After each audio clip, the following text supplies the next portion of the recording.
Hello and welcome to my session today on Basics of Communication Part 2.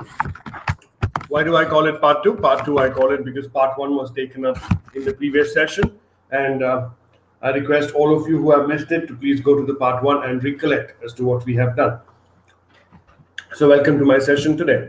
I'd like to welcome you to Unacademy, India's largest online learning platform, where you get access to a world of courses, resources, and content that Unacademy provides to you for the respective of various courses of your choice. You get to choose the course of your choice, the educator of your choice, and most importantly, the timing of your course, so that you can view or learn at your convenience. So I welcome you to Unacademy once again. A little about the educator today. Hello, I'm Prathik Gupta. I'm a Bachelor of Commerce from Christ College, Bangalore University. I'm an associate member of the Institute of Chartered Accountants of India. I'm an associate member of the Institute of Cost Accountants of India, and also an associate member of the Institute of Company Secretaries of India. Along with this, I'm also a law graduate from Karnataka State Law University, and currently into the practice of chartered accountancy, and also being a tutor to CA students both offline and online. Prior to starting my practice, I worked with SR Bartley Boy and Associates, that is the Indian member firm of Ernst & Young Global, and in the audit and assurance department. And then I worked with Ernst & Young India in the mergers and acquisition department. And then I had a stint with the Manipal Group, Bangalore, where I worked as the corporate controller of their Indian and the German entity. It is after that I decided to quit job and start my own practice. So here I am. So once you subscribe to the Unacademy platform, the Plus platform, what do you get? First and foremost, you get daily live classes on the topic of your choice and of your favorite educator, who you can select and listen to the session at whatever time you want. And also, not only this, you can also clear your doubts on a real-time basis as and when they occur, and you do not need to wait for a future date or future event in order to discuss or clear your doubts. You can do it then and there. The Unacademy platform provides live tests and quizzes that helps you evaluate your performance and to note as to where exactly you are lacking and where exactly you are up to the mark. It helps you identify your weak areas so that due attention can be given to those weak areas, and also identify your strong areas so that you spend lesser time on your strong areas and more time on your weak areas. The courses provided by Unacademy are structured courses, in a way that they help you provide step-by-step preparation for the examination, and they try their level best not to miss any point in your comprehensive and complete preparation for that subject or course. And most importantly, it gives you unlimited access to the courses, resources, and contents that Unacademy has to provide to you. And more importantly, you can access it at any point of the day according to your convenience, and all the resources are at your fingertips. So I hope you will make use of this advantage, and I hope to see you soon. For those of you who have not downloaded the Unacademy Learning app yet, I request you to download the Unacademy Learning app from your Play Store and register on it. It's a very simple process. You need to put in your mobile number and you get an OTP. You enter the OTP, and that's it. You're registered on the Unacademy Learning app, which opens your gateway to the world of courses and resources that Unacademy has to offer to you. The Unacademy Plus platform provides various subscription packages.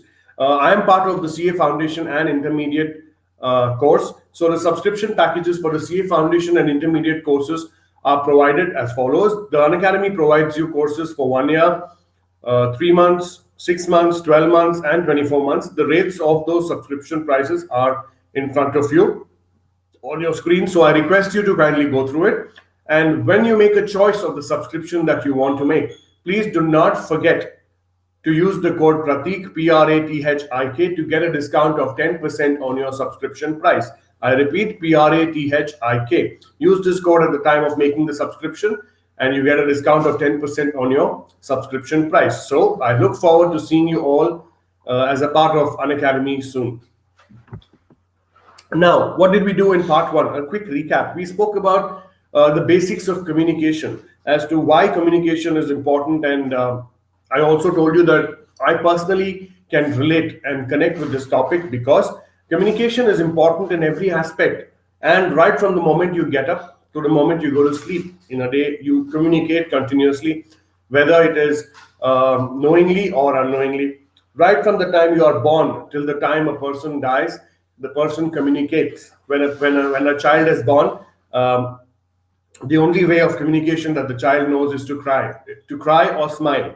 That's about it. It cannot say anything, it cannot point out at anything, it cannot do anything. But the way of communication that a newborn baby does is crying when it is not happy or something is bothering it, or smile when it is happy and it is comfortable. It's up to you to interpret that crying or smile and come to a logical conclusion. So like I said, communication is utmost important. Right from the time you're born till the time you leave the world, you keep communicating. Hi Pratik, thanks for joining my session. Hi Ritija, thanks for joining in my session. Welcome. Okay, so I hope I'm clear about this. Yes. All right. So we did speak about what is communication. Communication, like I said, is the process of exchanging information, ideas, and feelings. If a person has something in his mind and he wants to communicate the same to another, obviously he needs to say something or do something or show a picture or do an act with which the message reaches the other person. Now, this is not rocket science, or definitely we are not aliens that we think about something and the other person gets to know about it. That form of communication is not yet established. So to communicate effectively, we need to.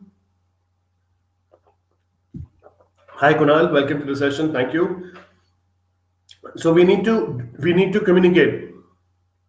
Yes, Pratik, I think you need to make notes as well. That is also a form of communication where I am communicating with you and you are the recipient. So you can make notes. Yes.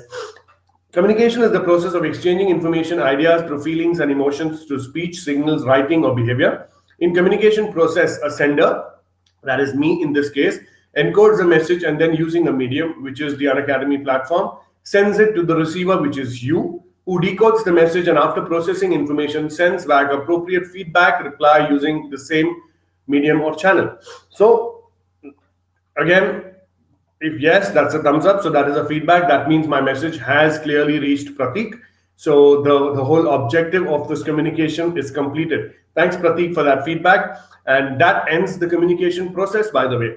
When once the receiver of the message gets the message, understands it, decodes it, and gives a feedback, the communication ends there. Now, if Pratik would have actually said, "Sorry, sir, I did not understand," then that means somewhere down the line, the whole process of transmission of message from the sender to the receiver has failed, and that needs to be done again. There could be various reasons why the whole sending of the message has failed, which we will talk about later in the session today, and what are the solutions to it.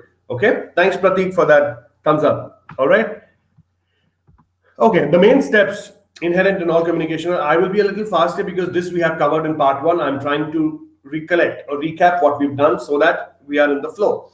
The purpose or reason for the communication, you need to be very clear about why you want to communicate with a person. If you want to communicate just like that, then it does not serve the purpose of communication. Then you're just irritating the other person. There you need to have a real means or purpose to communicate. Today I'm communicating with you because I want to share whatever little knowledge I have on this subject with you. And that is the whole purpose. If I just came here and I started talking about random things, about traffic on the road, or about the COVID situation, or about the airline situation, I mean, it would make no sense. You are not here for that purpose. Today, you are here listening to this session because you want to know the basics of communication part 2. So that is the purpose of the communication. The contents of the message, my contents and what I say, my vocabulary needs to be very clear, and it should relate to the purpose of communication. If I call this a session as basics of communication and talk about random stuff, then the contents of the message is defeated. The medium used for conveying the message, for example, internet. Today, we are in a technologically advanced state, so we use internet, we use WhatsApp, video calls, we use. Yes, Pratik, your question is inherent. Where did you read inherent? It is internet.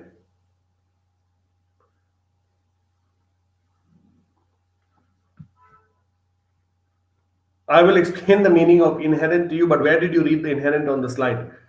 It is not mentioned as inherent anywhere. It is internet. Pratik?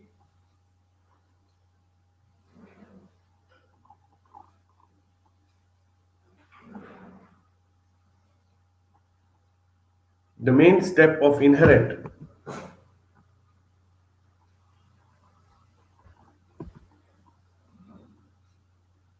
Okay, I'm sorry. The first line, it says the main steps inherent to all communication. Inherent simply means comprising or consisting of the communication process.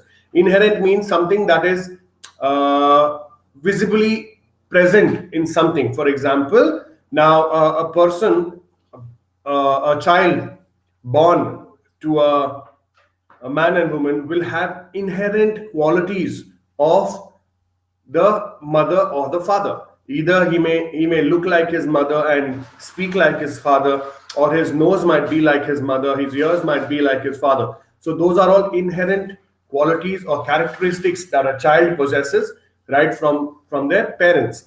So inherent means something that is visibly present. Are you clear? Hi Anusha, thanks for joining my session. Yes, Pratik, have I answered your question? Inherent. Yes. So now if you look at inherent in this context of the slide, that means these steps in communication are inherent when the process of communication starts. That means these steps are physically or visually present. You do have a purpose of communication, you do have the contents of the message, you do have a medium, then transmitting the message. Now, like I said, continuing with what I was saying, today we are in a technologically advanced state where we have internet, WhatsApp calls, video calls. We can do video calls. Hi Sunil, thanks for joining in. We can do video calls at our fingertips. I mean, when I was a kid, or maybe about 10 years ago, not even a kid, when I was about 10, 5 or 8 years ago, when there was an India cricket match going on. Hi Shiv, thanks for joining in. Long time. Okay, so there was an India cricket match going on, and suddenly your parents tell you that no, we need to go out somewhere, and you're like, no, please let me watch the match. And then your parents are like, no, we have to go. Hi Shiv, good morning. Hope you're doing well. Okay, and at that point, I used to hope that I really hope that I could have watched this cricket match on the way, or my parents would leave me at home and I would watch the cricket match and things like that. But that time it was not possible, and eventually I would end up missing the cricket match. This was about 10 years ago. But today, just imagine if you're sitting at home and there is an India cricket match going on and you want to watch it. Now, do you really have to sit in front of a television set to watch it? No, you have a mobile phone with you which has internet on it, and you can actually go and watch the match on YouTube, or you can watch the match on a lot of other channels that broadcast the live internet. All that you require is a data pack, and today with 4G technology, data packs are very good, and you can watch the match wherever you go. I have watched cricket matches when I'm stuck in traffic jams, when I'm in the car and sitting in the back seat and I'm watching the cricket match. So all this was not possible about 10 years ago, but today it is possible. So the means of transmitting the message have advanced. That means today you have the internet, and through the internet you actually convey your messages or transmit your messages from the sender to the receiver, which wasn't there 10 years ago. Maybe 10 years down the line, and there will be more technologically advancements which will help us in transmitting the message even faster. Receiving the message, so you are receiving the message, like how Shiv received my message just now and said, yes sir, it's been a long time and good morning. All right, so that means Shiv has received the message. Deciphering and making sense of the message. Decoding, Shiv very well decoded the message that sir is saying hello to him and asking him, long time Shiv has not come to the class. So Shiv said yes sir, he responded. Interpreting and figuring out what the receiver thinks is the real messages. So Shiv has read my message, heard my message and responded. So that means my message has successfully reached Shiv and he has completed the communication process. Right Shiv?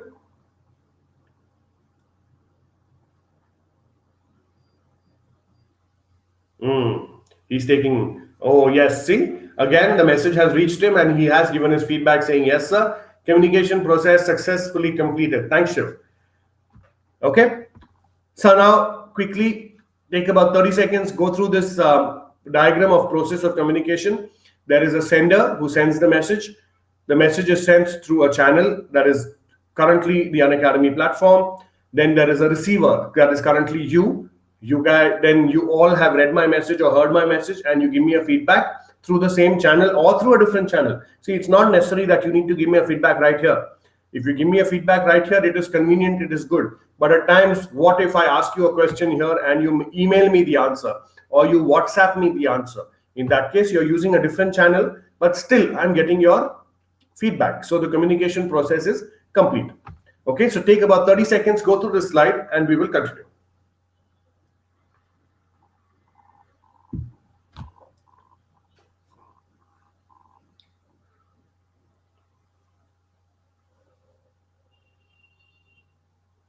Any questions, please ask me.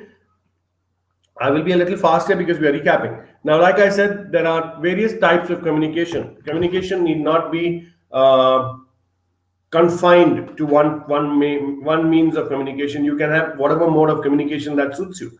There might be days when you don't feel like talking, okay, and you're fed up of talking, and when someone asks you something, you say yes, or you say no, or you say I don't know. That is also a form of communication. So communication can take any form, all right, and you need to decide, or you need to be focused on what kind of communication you require. Hi Akriti, thanks for joining in. Prathik Chaudhary, in the exam, we must draw the diagram also, not necessary. As long as you can explain the contents and the process of communication, you can do it. But if you have the time and you think you want to draw the diagram, please draw it. You will not lose marks. If anything, you will get extra marks for that. So if you have the time, don't spend too much of time being artistic and trying to draw a very beautiful diagram. No, that's not the objective. The objective is to explain the process. Hi Akriti, hi Vinay, thanks for joining in. Okay, now, like I told you, the types of communication in the previous part 1, I told you there was verbal, non-verbal, and visual communication. And then in the type of styles, there were formal communication and informal communication. Verbal communication includes talking about something, or saying something and using vocabulary, using your speech mainly, but also using vocabulary or words. So somewhere down the line, even writing comes under verbal communication, because you're using words, you're typing words. So that is the most common form of communication and the fastest form of communication, verbal communication. Just imagine if today I was taking this session for you and I was actually typing out the matter in this comment box. So obviously typing will take a lot of time. Then for whatever content I have typed, you need to read it, then you need to understand it, and then you need to ask me questions. So it would take double or triple maybe the time of what is taken in a normal conversation or a verbal communication. Don't you agree? Yes. So verbal communication through speech is the easiest form. But when does that become not possible? When is it not possible if to communicate through verbal means? When one very obvious situation, obviously, if we do not have the same language here, if we do not know the same language, if my English was very bad, if my English was very poor, in that case, I would not be in a position to deliver a session to you in English. And maybe my mother tongue is not something that you understand. So then it becomes difficult to communicate through verbal means. Are you getting the point? Am I clear so far? Right? So verbal communication through speech is the most common and the fastest way of communication. Once that does not happen, then the other means come. And at times, you need to use your methods of communication based on the situation. One form of communication may not be suitable for all the situations. Like I told you yesterday, when you speak to your boss, you cannot just pick up the phone and say, hey, I'm not coming tomorrow. Excuse me. No, that's not the way. But if you're calling your friend and telling him you're not coming for a party, or if you want to tell your friend that let's go out, you can just pick up the phone and say, hey, I'm bored. Let's go out. So that's the informal way of communication, and that's a verbal form of communication. Or let's say you're sitting in class. Okay, you're sitting in college. And I'm sure all of us who've gone to college have bunked class sometime or the other. We shouldn't be doing it, but I'm sure we've done it. So when there is one person sitting on this end of the class and another person sitting in the other end of the class, is it possible for you to scream out and talk in class? No, but I am sure, see, I have done it. So I'm sure most of us would have done it, that we have eye signals that, okay, let's go out, or let's bunk class, and then you give a thumbs up. That means, okay, you're bunking class, and quietly you sneak out of the class, or you do not attend the next class. So that again is a form of communication, depending on the situation. Now, this showing a thumbs up or signaling to each other that let's go out of the class is not verbal communication, but that is again visual communication or non-verbal communication. So are you getting the point? You need to use the right means of communication based on the situation. There is no one size fits all communication that happens. That means you cannot say that I will use this mode of communication every time, irrespective of the situation. That may not really work. Are you clear? Okay, so the kinds of communication are verbal communication, non-verbal communication, visual communication. Now, what is visual communication? Visual communication again means communication through the help of pictures, diagrams, portraits, and obviously they communicate as well. So the best example of visual communication is a traffic signal. The signal red says stop, green says go, and orange says slow down. So no one stands there and says anything. But once you look at a signal, you know what you need to do. Okay? Take about 30 seconds and go through the slide, and then we will proceed.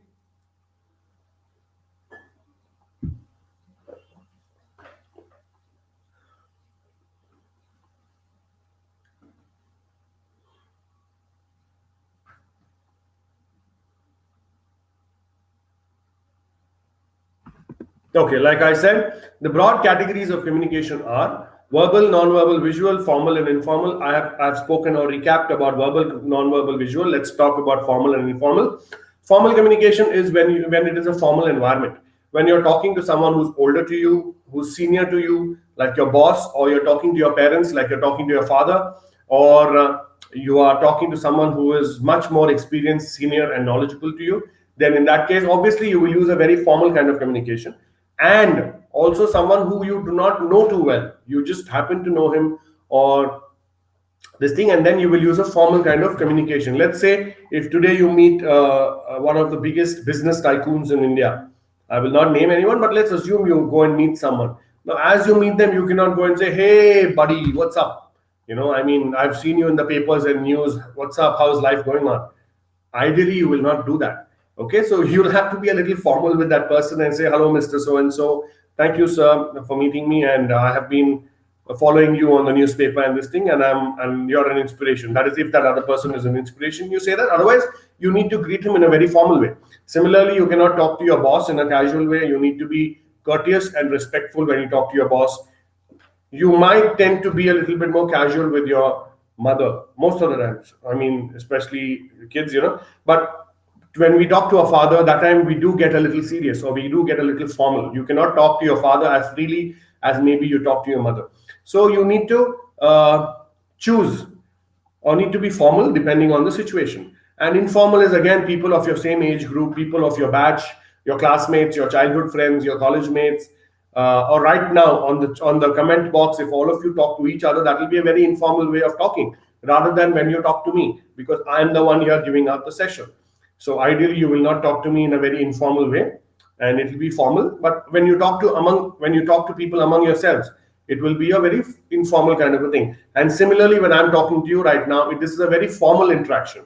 It cannot be a very informal interaction. Why? Because the purpose of this communication is very serious, and it is for a reason. That is the CA Intermediate and Foundation course. Are you clear? Yes, I have explained all this. Take 30 seconds, read it, and we will proceed.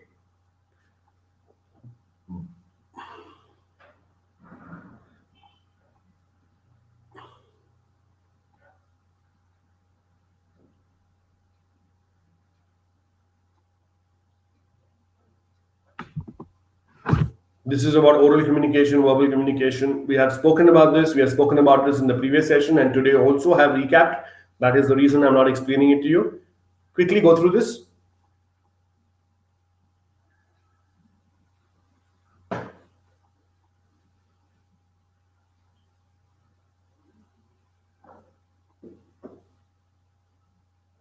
Like I said, verbal communication is the easiest, fastest, and the most successful form of communication. Yes, Pratik, sir, in exam, we want to write whole paragraph on verbal communication. Shiv, sir, can you please tell me what are the good business news channels in English? Now, see, when I was a kid or when I was growing up, when I asked the same question to my teachers and my seniors, they always asked me to watch BBC, British Broadcasting Corporation. They said if you want to know English or if you want to learn English, you need to listen to BBC. That is the British news channel, and that helped a lot in improving my English. So I would suggest the same thing to you, even though there are a lot of good English news channels going on in India as well. But I will suggest if you really want to improve and think about your English, you need to watch BBC. Not for too many hours in a day, but maybe just a couple of hours, in 1 hour in the morning, 1 hour in the evening when you're free. You can just listen to BBC, and that will help you a lot. All right, Shiv, then I think you're already at it. BBC will definitely help you. I mean, the other channels will also help you. My personal preference was BBC. For a lot of others, other channels might suit, but for me, it was BBC. Okay, Pratik, sir, in exam, we want to write the whole story. Yes, most welcome, Shiv. In exam, we want to write whole paragraph of verbal communication. Yes. See, there is no definite thing that you need to write so much or you need to write so much. What is your understanding on verbal communication? You need to write it there. And please remember, depending on the amount of marks the question is for, then you need to write. If, like for example, if the question is for 3 marks, then obviously if you write one paragraph or something, that's enough. But if it's for 5 marks or 10 marks, which normally you will not get it for 10 marks, but if it's for 5 or 10 marks, then you need to give a more detailed explanation. What the point I'm trying to make here is, if it is a 3-mark question, don't waste too much time in giving too much information. Okay, 3-mark question, for a 3-mark question, half a paragraph is enough, or 1 paragraph is enough. But if it's 5 or 10, then you need to go a little bit more in detail. That's how you get to know the importance of the question. All right, by the marks that are allotted for the question. If it's a 15-mark question, that means you're expected to give a detailed answer. If it's a 10-mark question, then it can be in between. But if it's a 2 or 3-mark question, you can give a brief answer. Okay, Pratik, answer your question. Okay, now non-verbal communication, like I told you, physical and non-verbal communication is the body language. That is facial expression, stance, gestures, tone of voice, touch, and other physical signals constitute type of communication. Please remember, your body language is also a very important form of non-verbal communication, and your body language gives out a lot of information many a times, more than what you actually say. Now, and also people say, right, that if you notice someone's eyes, you get to know as to what that person is feeling or what that person is thinking to a large extent. That is because of the body language. If your eyes are down, if it's dull, that means the person is under stress or is thinking about something. If it is too small, then maybe it's sleepy, or so that way you need to notice a person's body language. If my body language is too casual, let's say in the class I sat down like this to take the session for you guys. Okay, that means I'm very casual about my job. It's wrong. It's wrong body language. You wouldn't want to listen to me if I was very casual about my job. The reason why you're attending my session today on a Saturday morning or a Sunday morning or a Monday morning is because you think I am being serious with the matter. If I was very casual and very jovial about the matter, my body language said that I'm not interested, I mean, I will just come here, talk, and whether you understand or not doesn't make a difference. That is wrong body language of mine, which will again discourage you or demotivate you for attending sessions. Correct? So body language always has to be positive. And similarly, if I do not get responses from you when I ask you a question, then that is also a sort of a wrong body language, that you guys are not responding. But in this case, I'm very happy that all of you are interactive and responsive. Same to you, Pratik. And wish everyone a happy Ganesh Chaturthi. Okay. Hi, Priya. Thanks for joining my session. Welcome. Then you have paralanguage. That is the intent, the voice quality, pitch, stress, emotion, and style of speaking communicates. Please remember, when you talk, your tone of the voice, your pitch also plays an important part in communicating. Aesthetic communication, that is the painters and sculptors through their artwork and products talk about communication. Appearance, like how I gave you an example in my last session. I cannot come here with a beach t-shirt, a cap, and sunglasses and then take classes for you, even though I might be saying the exact things I'm saying right now. But if I was dressed in that way, you would not take me seriously. You will be like, no, this sir is a joker, and there is no point attending his sessions because he does not know what he's talking.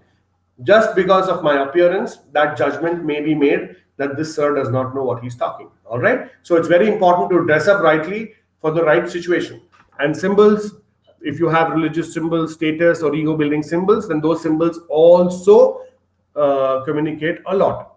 All right. Visual communication, like I said, is your signals and paintings and other things. All those are visual communications. Now, formal and informal communication, I've already discussed this, so please take 20 seconds and go through this.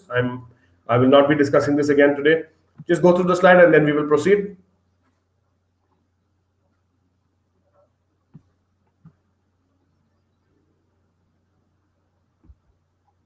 Informal communication, like I said, is with your friends or people at the same level. Network in communication. Okay, so now let's talk about today's topic. Please remember, there is always a network in communication. Communication can have different networks. Network simply means a net of people with whom you communicate. That's how the term network comes in. A lot of times you hear the term networking. Networking is nothing else but forming a web or forming a group of people, which is called a net, so that you're always in touch with each other and can help each other. That's the whole form of networking.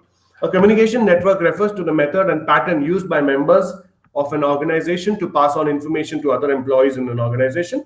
Network helps managers create various types of communication flow according to requirement of the task at hand. Some companies have established and predefined networks of communication for specified venture. The structure of communication within a company depends upon the size of the organization, type of the organization. There can be many patterns of communication network. Now, at times, what happens, to put it in simple words, companies normally form a network. That if you are here, you will report to this person, you will report to that person will communicate to you.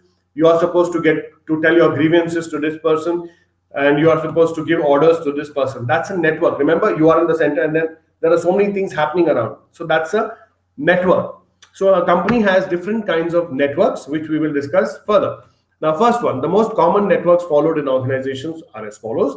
Vertical network. A vertical network is a formal network. Like I told you yesterday, vertical communication.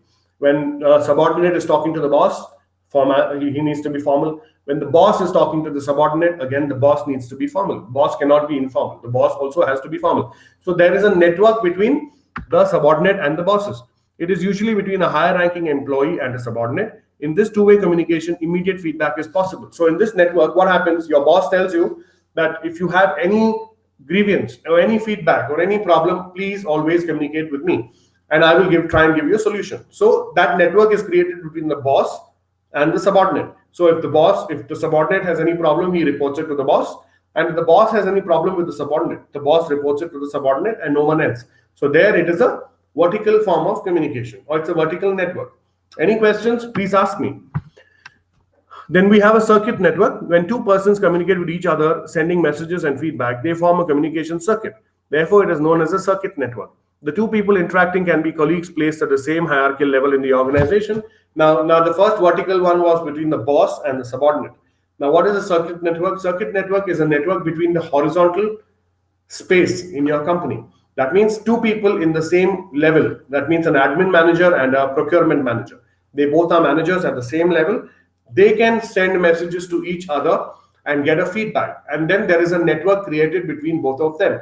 Now, the procurement manager might need to travel somewhere for work. So he sends a request to the admin manager that please book my tickets and please make arrangements for me because I'm going to so-and-so country for so-and-so days. The admin manager responds. So then there is a network that is created between both of them. Clear? Chain network. The communication pattern that follows is a chain of command from the senior to the junior is called the chain network. Communication starts from the top like the CEO and works the way bottom. All right. Now, please remember, this is a very important form of network.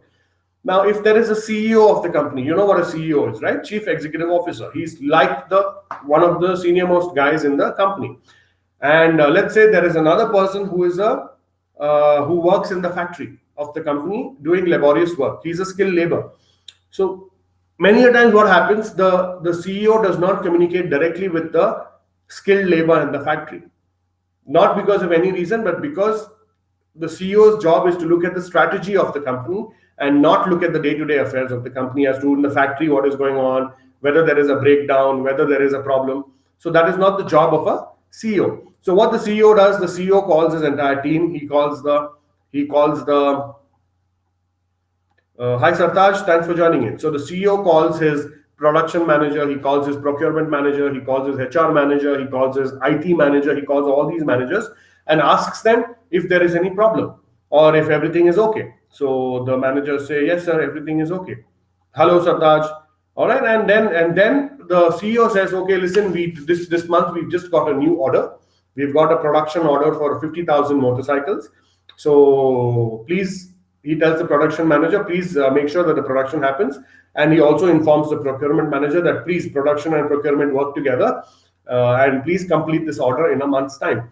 So then he has given his orders to the managers. Now it is the job of the managers to go down to the floor level and inform their team about what the CEO has said. Now, even though the CEO has not directly communicated with them, but he has communicated through the managers.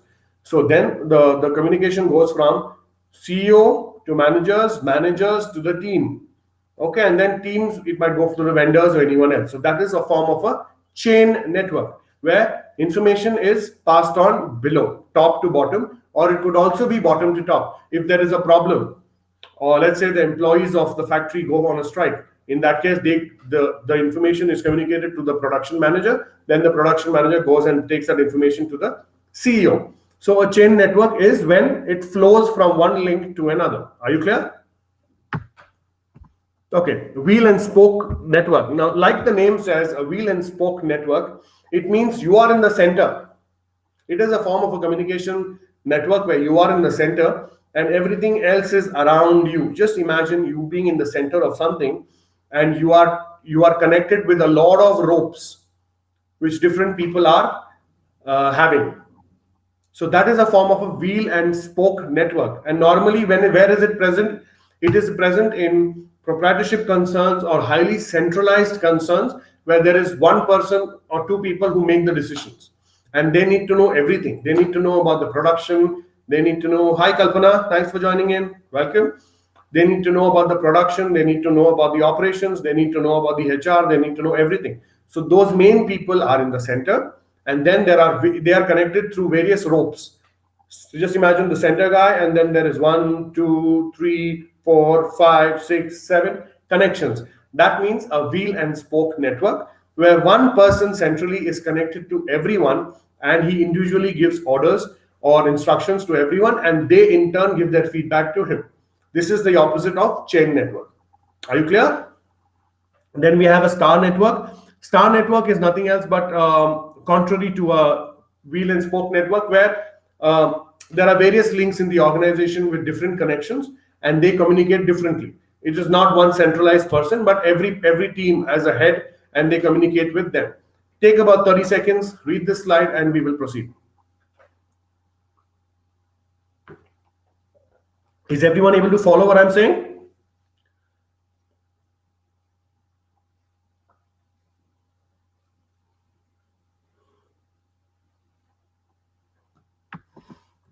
Okay, now please come to the important topic, the characteristics of effective communication. Now, so far, no problem, Kalpana. I'm glad you could make it for the session. Whatever you missed out, you can actually replay it and see it after the session. So, all right, the characteristics of effective communication. This is very important. So far, we saw what is communication. We saw the networks of communication. We've seen the forms of communication. All right, so now we've done it. Now let's come to the important topic. Now let's come to business. What are the characteristics of effective communication? What should you do and what should you not do in order to communicate effectively? Let's go. Yes, Shiv. Sir, in star network, subordinates get orders from two bosses, which creates confusion and chaos in an organization. Yes, that is possible. At that point, the subordinate needs to be very clear, or he needs to tell his immediate boss that, listen, I'm also getting orders from this guy. So you guys discuss among yourselves and tell me who do I listen to. Now, this happened to me in my last job. You know, when I was in my last job, about 10 years, 11 years ago, one was an MD of the company and one was the immediate boss of mine. All right. And there were times when my boss called me and he gave me some work to do. And while I was on that work, the MD called me and he told me that no, this work is this is another important work, and please do it. While I told my boss that I will deliver this work in a day's time, my MD gave me some work which had to be done today. So obviously, if I have to do the MD's work, then I have to ignore my boss's work for some time. So in the end, I went and told my boss, listen, the MD has given me this and he's given me a deadline of today. Now, if I'm doing his work, I cannot deliver your work by tomorrow. So can you please decide among yourselves and tell me which work needs to be done first so that I can pay attention and not waste time. So then my CFO boss had a meeting with the MD, and then he came and told me, no, you first finish his work, and then once his work is done, then you finish my work. I said, okay, I'll do it, but that will take me 2 more days. Then he was fine with it. So then what I did there was I avoided a conflict, a possible conflict. All right. Now, Shiv, yeah, which violates unity of command principle of Henry Fayol? Yes, maybe. And that's the reason, that's the whole solution I gave to you, right? Which you need to, if the subordinate needs to follow. He needs to go to both the bosses and say, you guys decide among yourselves and tell me what needs to be done because I'm confused. Both of you are telling me 2 different things. Both of you are giving me 2 different deadlines. Please decide among yourselves and let me know. And please remember, in a corporate form of organization, this has to be, if it is in written form, in the form of an email or something, that is the best way of communicating, because tomorrow you can always pull out the email and say, I asked both of you what needs to be done and I was confused, but and then I was waiting for a response from you, and if you have not responded, it's not my fault. Because what may happen, because the bosses or the people in an organization are very busy, they might forget if you had a verbal communication with them. They'll be like, yeah, no, I don't remember. Oh, something you told me that day. So instead of, in order to avoid those situations, it always is better to put things like this on email and get an answer so that you are very clear about how to do it. Right, Shiv?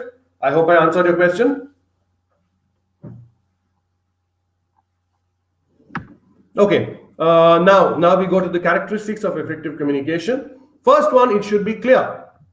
Like a very obvious thing, your communication should be clear. Now, why do you think whenever I start my sessions, I ask all of you, am I visible and audible clearly? I ask you that, right? Now, that is because if I'm not clear, the entire 1 hour of my communication becomes meaningless. If today my voice is breaking, or if I'm not visible, or if the internet connection is not okay, in that case, my communication cannot deem to be clear or perfect. And if it is not clear, that means the message is not reaching you. So in order for my message to reach you properly and on time, the communication has to be clear. When I say clear, it has to be the words I say have to be clear. The pronunciation I make has to be clear. The things, the topics or the contents that I say have to be clear. If they are not clear, the whole purpose of communication is defeated, right? So if you remember, the first thing I ask all of you in the class is whether I'm visible and audible clearly, right? So your communication always needs to be clear, whether you're writing something, whether you're saying something, or whatever means of communication you choose. You need to be very clear. If you're not clear, then the other steps of your communication will automatically fail. The message will not be delivered to the receiver will not decode it properly, and if he does not decode it properly, he will not give you a feedback.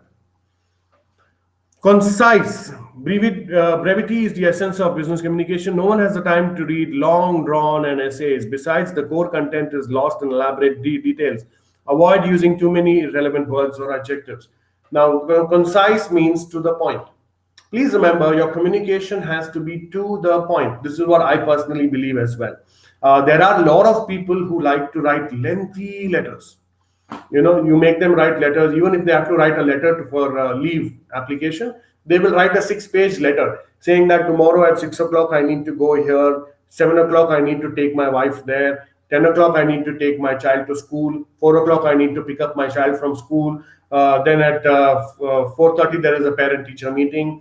After that, there is a function at home. There will be 100 guests, and for 100 guests I have to go and talk to a caterer, and then the caterer will make arrangements, and then I have to be there and supervise the whole thing, and for the function that is happening in my house tomorrow. And so they end up writing a 6-page letter. But is that really important? When you send that letter to your boss, does your boss really need to know all those things? Even if you send him a 6-page letter, Your boss is going to call that person and say, okay, what's the matter? Tell me. You've sent me a 6-page letter. What is the problem? Tell me. So he'll say, sir, tomorrow I have a function in my house and I want leave. Trust me, you know what the boss is going to say? Why didn't you just write that in your letter? Why didn't you just say you have a function in your house tomorrow and you want leave? That would have made it easier for me to decide and say yes or no. Why do you have to write a 6-page letter? So are you getting the point here? Today, with the competition increasing so much, people running out of time so much, the stress level so much, people do not have the time to read lengthy and unwanted letters. They want letters and communication to be on the point. Okay, and if it is to the point, then the purpose of communication or the objective of communication is completed faster and you get a faster feedback. So please remember, your communication needs to be clear and it needs to be concise. Concise means to the point. Do not say anything more than is required and do not say anything less than is required. If you just imagine in your leave application, if you forget to mention that I want leave tomorrow, then what is the whole purpose of putting a leave application? That means you have given lesser than the needed information in your leave application. You should have at least mentioned that due to a function, I need to take leave tomorrow. In that case, you have put exactly what is required. That's it. 2-liner. Getting my point? Next, it has to be concrete. The content of your communication should be tangible based on facts and figures. Make sure that there is sufficient detail to support your case, argument, and bring focus to the main message. Now, please remember, whenever you're communicating and whenever you're trying to prove a point or you're trying to put your side of the story, you need to be concrete. When I say concrete, you need to support it with a lot of facts and figures. Like how, let's take for example, Shiv. In the comment box, he just said, which violates unity of command, and in brackets he wrote principle of Henry Fayol. Okay, so that is, he's substantiating. That means he's also talking about a unity of command. That means when you're getting commands from more than one person, there is always a conflict. You are always in a dilemma, saying that who do I listen to first? And he also said in brackets, it is as per the principle of Henry Fayol. If he would not have said that, maybe I would have asked him next, Shiv, please explain what you mean by unity of command. So before I could ask it, he has substantiated and supported his point by saying principle of Henry Fayol. Henry Fayol was a author who had certain theories on command and how businesses are run. All right. So one of his things was about the unity of command. So this is how Shiv has substantiated his answer or his point. Now another example here could be, let's say you have applied to your boss for leave. Okay, and you said very concisely, you said, sir, I request to take leave as tomorrow is so and so festival. I want leave. And your boss is in a bad mood and he comes back and says, what, every day you keep asking me for leave? Already in this month you have taken 10 days off. I mean, do you even really want to work or you just want to take leave? Maybe your boss was in a bad mood. Now in that case, when you reply to his letter or you reply to him, you need to be very clear. See, you have a choice. Either you walk up to his cabin and you talk to him and tell him, sir, I'm sorry, you're in a bad mood, but this month I just took 2 leaves. I've not taken 10 or 12 leaves. Maybe you're mistaken. All right. Or if you decide to reply to his mail, it has to be concise and it has to be concrete. When I say concrete, you need to pull out your leave records and you say that, okay, on August 1st is I took leave. On August 4th, I took leave. And after that, I have not taken leave. Sir, please check my leave records. And as per my leave records, I have taken only 2 days of leave till now. Whereas you say it's 12 days. So maybe you're mistaken. So I request you to grant my leave. So whenever you're making a point in support of something, or it is a sort of an argument, please remember it has to be concrete. Do not be vague. It has to be concrete and substantiated. Coherent. Coherence in writing and speech refers to the logical bridge between the words, sentences, and paragraphs. Main ideas and meanings can be difficult for the reader to follow if the writer jumps. If the writer jumps from one idea to another and uses contradictory words to express himself.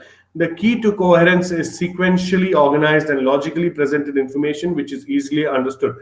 All content under a topic should be relevant, interconnected, and present information in a flow. Hi, Rishabh. Hi, Vora Abid. Thanks for joining my session.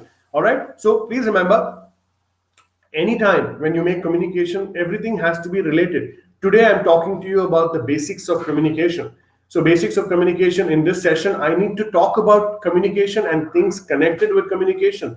Suddenly, I cannot talk about Companies Act 2013. I cannot talk about Income Tax Act 1961. I cannot talk about Indian Contracts Act 1872.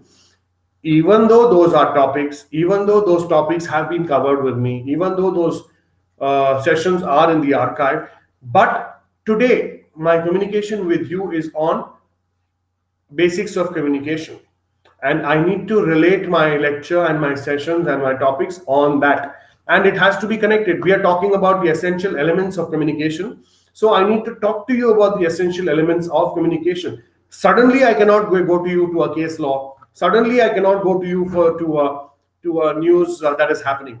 Everything has to be connected. If I suddenly jump from one topic to the other, maybe you as listeners will also lose interest in what I'm saying. Agreed? All of you agree to this?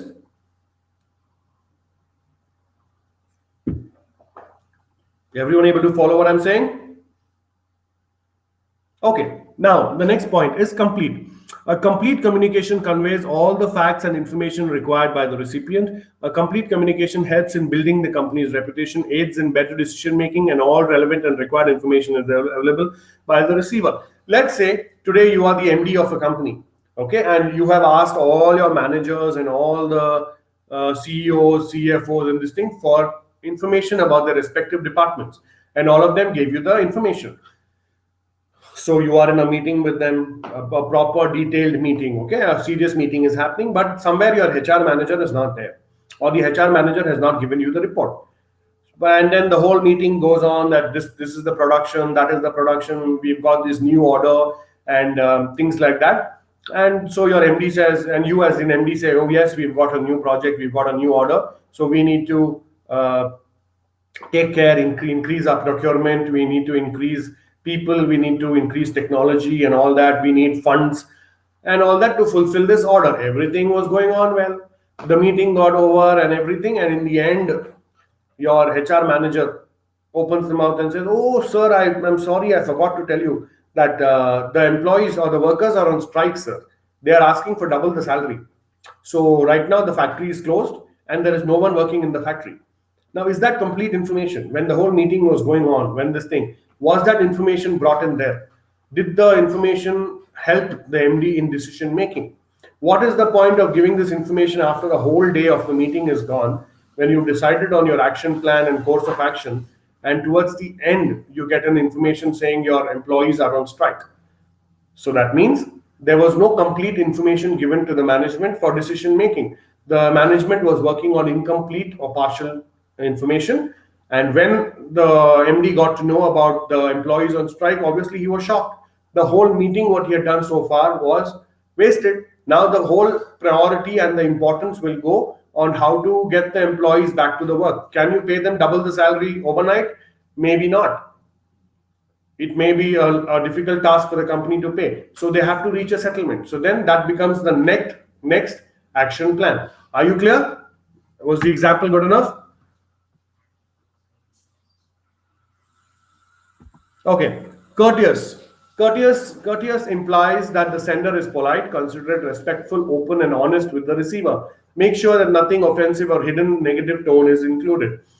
Now, please remember, all your communication needs to be courteous. Courteous means polite. You need to be polite, and you also need to take into consideration that maybe the other person is having a bad day, or he's struggling or something, and you need to be courteous. So, for example, if you apply for a leave to your boss, so many a times what happens, bosses are too busy, so they might just type approved or okay in capital letters. So that's good enough. Maybe they are busy with something and they have just replied saying approved or okay. So that does not mean that they are rude. But just imagine if your boss replied, as always, another leave, approved. Now, was that as always, another leave? Was that really important? Hi Bhavik, thanks for joining in. Welcome to my session.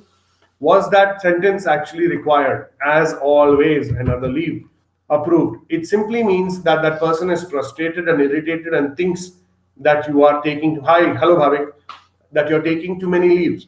So that should not be the case. You should be courteous. You should be polite when you reply. And last, listening for understanding.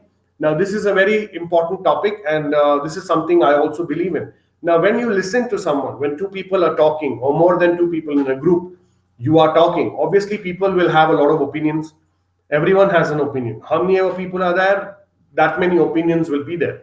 So when you are in a group, or when you're talking to someone, your friend or something over the phone, or when you meet the person, please listen. There is a difference between hearing and listening. Hearing is okay, you know that the other person is saying something and there is some sound that is coming to your ears and you are hearing that person. It is like your ears are working. When you can hear something, that means your ears are working. But when you can listen to something, that means your ears and your mind is working and you're able to understand what the other person is saying.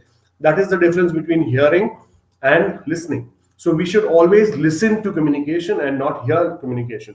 So the point I was trying to make here is, when you have a group or when you're talking to someone, please remember, when one person speaks, the other person listens. When the other person speaks, the first person listens. If this flow is not followed, then communication is lost.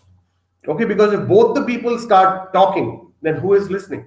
Or if both the people are listening, then who is talking? So when one listens, the other talks. When the other listens, the first one talks.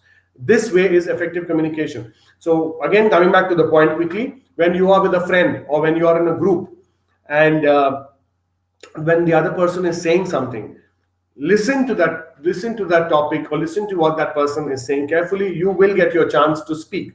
Okay, don't interrupt, or don't cut the conversation and get in. Agreed, you have an opinion, but at least listen to what the person is saying. There is a saying, a lot of people hear to reply, but no one listens to understand. That means you are hearing the other person talk and you are in a hurry to reply. You're like, no, I want to reply. So you interrupt that person and you reply. Please remember, the purpose of communication is gone. Now, if you do not agree to what that person is saying, it's okay, it's respected. But at least let that person finish. Give respect to what that person is saying. Once he finishes, understand what he said, and then give your opinion as well. And similarly, like how you should not interrupt someone when they are talking, they should not interrupt you. So if you have not interrupted someone, you have the entire liberty to tell the other person not to interrupt you when they do. You can politely tell them, please let me finish. Once I finish, I will listen to what you're saying. So that is the difference between hearing and listening. I hope you're clear about what is the difference between hearing and listening. Exactly, Kalpana. Now here I am talking to you and you are listening. So listening is when you understand. So I hope what you're listening to, you're able to understand. If you are only hearing what I say, then my whole purpose is defeated. Then you're not trying to understand what I'm saying. Hearing means, okay, there is some sound coming from the mobile and our ears are working. We can hear properly. But listening is when your mind also works and your ears also work. All right? So that way. Now, the last topic in communication, the barriers in communication. Now, we have a lot of barriers in communication, effective communication. Now, there is a sender, there is a receiver. But please remember, in the middle, there is a medium of communication through which we communicate. And those will also mean the barriers. The barriers is the physical barrier. Let's say today I'm communicating with you, the internet connection is bad, or today there is a lot of sound happening in the background, or my video is not okay, my laptop is not proper, your mobile is not proper. I will come to that, Shiv, I'll come to that.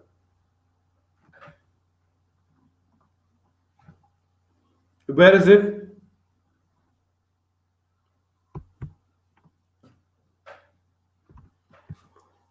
I'll come to your point. All right. So this means physical barriers. These are result of surroundings, noise, technical disturbances, outdated equipment, distant locations, office outdoors, separate areas for people of different areas, large space offices, old technology, lack of appropriate infrastructure can lead to problems in transmission of message. See, today we have mobiles and we can talk. Today we also have these amazing packages where we can make STD, unlimited calls, free calls, local free calls. Even the ISD international calls are low. But there was a time, maybe 10, 15 years ago or 20 years ago, when you had to actually book a trunk call or an STD call. And that time you hear, when you see your old serials, you will see people screaming on the phone, hello, can you hear me? Those were because the means of communication or the telephonic channels were not so advanced, and there was a lot of disturbance. So that is what you mean by physical barriers. Now, coming to organizational and structural barriers. Now, there could be a lot of organizational in your company or you're working in. I will take another 2 minutes. The companies that you're working in has a culture. Now, the culture could be a flexible culture, or the culture could be a very rigid culture. If it is a flexible culture, good, communication is free and it can happen very easily. But if it is a rigid culture, that no, the factory employee is not supposed to go and talk to the CEO directly. He has to talk to the production manager. Production manager will talk to the general manager. General manager will talk to the CEO. If that is the kind of culture you have in your organization, please remember that is also a barrier. Yes, Shiv, like a chain network, exactly. So that is a barrier, because what the factory employee would have said, by the time it goes to your manager, to the general manager, to the CEO, the whole importance of that matter would have been reduced. Okay, now he would have, the factory employee would have, poor thing, would have said that I'm not feeling well, or I need to go, or I need a VRS or something like that, and he will go and tell his manager. This thing, manager will tell the general manager, and for all you know, the general manager will go and tell the CEO, sir, he is not working, he is demanding for a VRS. Now please remember the message that was given by the factory person and what actually reached the CEO. There is a lot of difference. All right, so organizational structure also creates a barrier. Then you have your language barriers. Like I said, if today in this session we did not share a common language, that is, we are communicating in English, then it would become a barrier. If everyone here starts talking in their mother tongue, then it would be a problem as well, because obviously I do not know so many languages. So then there has to be a common language, and in that common language, both the sender and the receiver should communicate. So that is a barrier to do with language. Next is a cultural barrier. Please remember, before I go into the slide, cultural barriers means something you have, something done, something that you are doing or saying could mean differently to your friends, and could mean differently to people from different geographical locations or different cultural positions, cultural situations. Like for example, if you there are certain signs, okay, like if you make them in India, those are considered as very normal and okay signs. But if you make those signs or say those words abroad, the same words are offensive there. Why? Because that's their cultural background. For them, that same word means different, or that same symbol means different. Obviously, I cannot show you all that on the online right now. You'll need to Google them. But there are a lot of words and a lot of symbols which mean differently to different people because of their cultural backgrounds. Okay, so that is to do with cultural barriers. Then we have emotional barriers. Now, please remember, when you are listening to something, your emotion, and if you're emotionally feeling somewhat, that emotional thing also has an effect on how you receive the message. Today, if I'm sad, let's say while taking this session, I'm sad, and all of you, yes, Shiv, like we do namaste, and in England people hug or shake hands. Yes, that is again a form of non-verbal communication. All right, but we are talking about cultural differences. Like for example, I will tell you, we say the word okay, right? O and K, and we use it very often. O and K. That means everything is okay, fine. But please remember, in a lot of countries, even showing your thumbs up or saying okay is offensive. People get offended if you show a thumbs up or if you say okay. To know more about this, you'll need to Google it and find out, but that is a fact. And that is also because of cultural difficulties. All right. Now, emotional. Coming to emotional, the mood you are in. If you are in a particular mood right now, if I'm in a very sad mood while I'm taking this session, and like always, like every day, if you ask me questions, today also, if you ask me questions, all of a sudden I'll feel like, Arey, anyway, I'm sad. And then these guys are asking me so many questions. These guys are definitely doing it to irritate me. There is nothing wrong with what you're doing. The same amount of questions that you asked me yesterday, you're asking me today as well. But because I'm in a sad state of mind, now I will try to connect it. So what it means is the emotional background you are in tends to cover up or influence your communication as well. Okay, and if you're very happy, then you try to understand the same thing in another way. If you're very sad, you try to understand something in another way. That's what emotional barriers mean.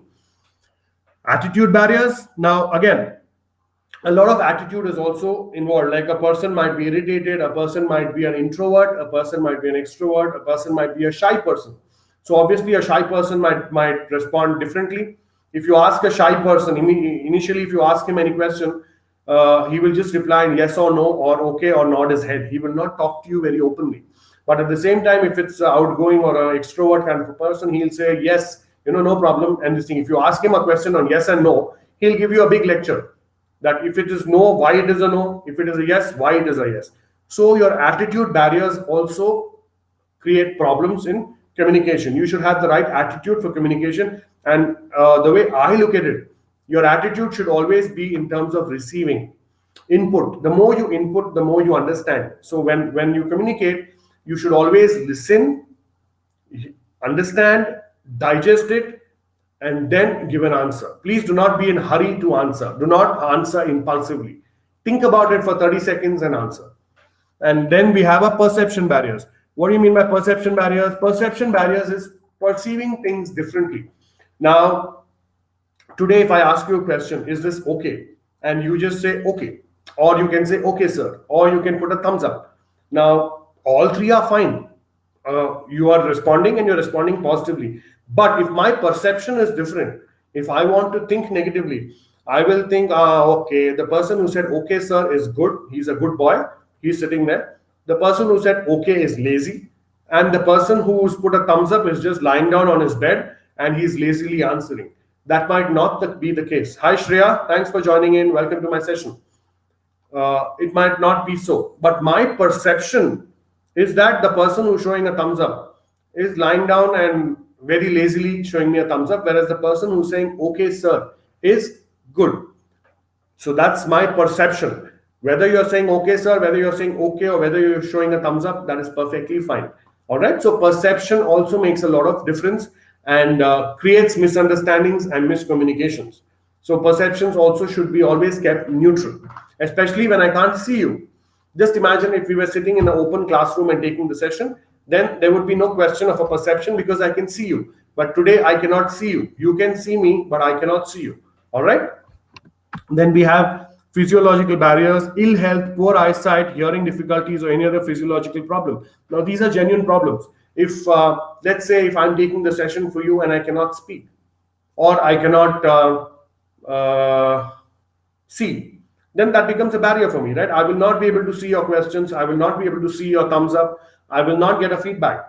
And I'll have to depend on something I hear. All right. So these are practical difficulties in communication. That is, if you can't see, if you can't speak, if you can't hear, then these are practical difficulties in communication. And the last one is technological barriers. Let's say my laptop shuts down or crashes right now. Then that is a technological barrier. I will not be able to communicate with you anymore. So all these are the barriers in effective communication. And I will not say that you can eliminate them completely, but you can reduce them to the maximum possible extent so that your communication becomes effective. So I hope you enjoyed today's session. That's the end of the session on basics of communication. Please do not forget to use the code Prathik, Prathik, when you make your Unacademy subscriptions to get a discount of 10%. And also do not forget to go to my profile on Unacademy app and press the follow button so that you get real-time notifications about my sessions and topics. Thank you so much. You were a wonderful audience. It was a pleasure taking the session for you. And bye-bye and have a nice day. Thank you, Bhavik. I appreciate the feedback. Thank you. Sir, if an Indian woman goes to England due to some official work, there she meets many people. If a man wants to hug her as he wants to greet her, but the Indian women hesitate instead, she do namaste. See, again, that is, yes, that again comes from that is a cultural barrier. Indian woman will not want to be given a hug from a stranger. That is not part of an Indian value. So yes, so she might feel a little hesitant there, and that is a good example of cultural barriers to communication. The person in British or England might not do anything wrong because in his country he treats people that way. He greets people that way. But in our country, we normally do not. To a man, yes, we shake hands and we give him a hug, but when it's a woman, we are careful and we are cautious before we do that. So yes, the point you're making is an example of cultural barriers to communication. So what's the solution? No, the solution is the woman said namaste. That's the solution. I mean, no one, please remember, no one can force something on you. If you do not like to be hugged, then that needs to be respected. But the moment when someone tries to hug you and you say namaste, it means you are comfortable with namaste and not comfortable with a hug, and the other person should understand it. If the person does not understand that, the next step is to tell him, sorry sir, I'm not comfortable. As you're a stranger, I don't know you. So namaste, and it's nice to meet you. So on that note, I would say namaste and thank you. It was a wonderful session. It was a pleasure addressing all of you, and I hope to see you around soon again. Thank you so much, and goodbye.